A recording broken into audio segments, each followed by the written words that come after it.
Hey there, this is your flowery godmother, and today we've got two basic skills, using a digital scale and building a sourdough starter.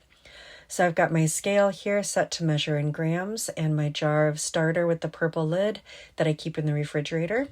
I use mason jars to do most of my building, and these are quart size. That's a wide mouth quart size, weighing in at 424 grams.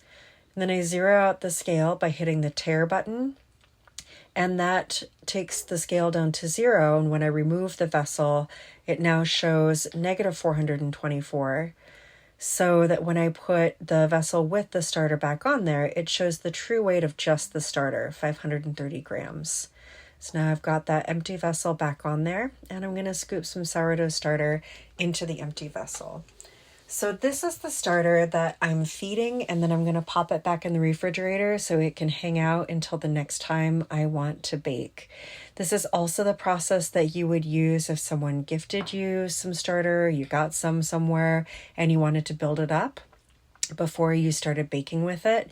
It's also the process that we're going to use in a few minutes to build up starter so that you have enough to bake with. I'm going to build up a second round of starter after this first jar for a couple of recipes I want to bake later today. So I measured 150 grams of starter into that jar, and now I'm measuring 150 grams of water into the jar. So whatever amount of starter you wound up with, whether it's 100, 150, 172, that's how much water and flour you're going to add. So it's in equal parts of water, starter, and flour. My original starter was made with all-purpose flour, so I'm sticking with all-purpose flour for that purpose. You can make starter out of just about any flour, but once you start a starter with a specific flour, you want to stick with that type for the most part. So I'm measuring out 150 grams of flour into my jar. And eventually, what we're going to hopefully wind up with, if we have 150 grams of starter, 150 grams of water, and 150 grams of flour, we're going to wind up with about 450 grams of starter. So we'll see if that happens. So I got my starter, my water, my flour, and now I'm mixing. And there is no magic to this mixing. You just want to make sure it's mixed really well. And there's no pockets of dry flour when you're all done mixing. So taking a quick peek at that. And now I need another empty jar to get the scale tared so we know how much starter we've got in that jar. And I grabbed the wrong jar. So I'm going to go back and grab the right jar, another wide mouth jar. You know, no magic to using wide mouth, except that it's easier for my stubby little fingers to get in there with my spoon and mix things around. So we're looking for 450, and we're coming up at about 450, a little less than that. So that's looking good. I'm going to set this to the side. Remember, that's the one that's going to go back in the refrigerator at the end of the video. Now I'm going to build up the second round of starter. So I've got the remaining starter that I pulled out of the refrigerator, and you can see that that is coming in at about 380 grams. So if I were to build a starter that's in a 1-to-1-to-1 ratio in this jar, it would overflow the jar by quite a bit. So I'm getting rid of some of that starter, so we've got a little bit more manageable amount to work with. So it's looking like around a little over 250 grams. So again, I'm going to add equal parts of flour, all-purpose flour, and water to that starter.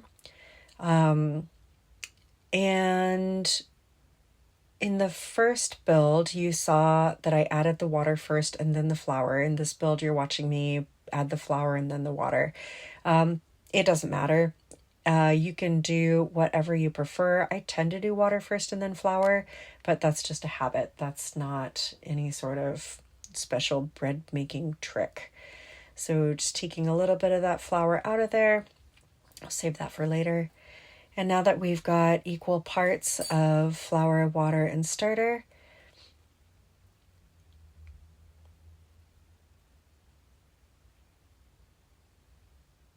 see, we're getting really close to the top there. Almost there. All right. Now we're going to give that a good stir. So one of the reasons that I use a scale is because it is a little bit easier for me to eliminate the variability that can come with measuring water and flour in measuring cups. Is this, you want equal parts by weight, and that's a really hard thing to achieve using cups. But you'll see me in other videos baking recipes that come with cup and teaspoon measurements, and I'll stick with those. I'm not going to convert anything to weights just because. So if we had 250 grams of starter, 250 grams of flour, and 250 grams of water, we should come in at about 750 grams of fed starter.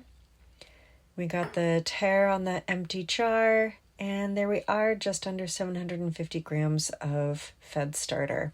So this is the one I'm going to set aside on the counter to wake it up and get it active so that I can bake with it later today. So I've got this really cool, stretchy, flexible cover that I put on the jars that I leave on the counter, because it eliminates the potential for that to explode. I also put it on a plate just so if it overflows, it doesn't get all over the counter. Now we've got one for the fridge, one for baking later today. The scale is off and we are good to go.